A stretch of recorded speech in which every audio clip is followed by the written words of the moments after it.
Good day to you, my wonderful students. Today we're going to be learning about general trends in Latin America. Now, this is just a brief overview of the situation in modern Latin America after the two world wars. Now, in the 1800s, you recall, the Latin American countries exported a large amount of their raw materials. It was one of the main things that they relied on. In the 1930s, however, the Great Depression had hit and it caused the prices of Latin American exports to fall. This helped cause a collapse in their economy.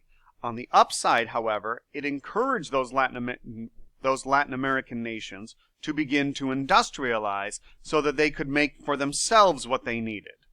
In the 1960s, however, Latin American countries had difficulty selling their products abroad because they were more expensive to produce in Latin American countries than they were in some of the other areas.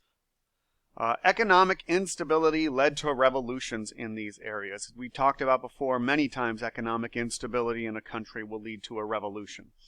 Dictators took control and they encouraged foreign multinational corporations to set up businesses in Latin America. And in the 1970s, Latin American countries began borrowing large amounts of money, mainly for infrastructure improvements. And then a worldwide recession hit, and wages fell, unemployment and inflation soared, and they had a serious problem. In the 1990s, military leaders began to move more towards democracy in Latin America. However, debt and economic instability remain a problem. Now you can see here the countries with foreign debt. You've got Venezuela increasing their foreign debt from 1977 to 1987 by quite a bit. Jamaica increased a sizable amount compared to where they were. Mexico really increased. And of course you can see Brazil and Argentina both increasing quite a bit as well. Now another issue is that Latin America's population tripled between 1950 and 2000. So here we have in 1950 they had 166 million people. In the year 2000 they had 513 million people. Just for reference, there is only about 320 million people in the United States today. And I can tell you as of 2020 there were over 600 million people who live in Latin America.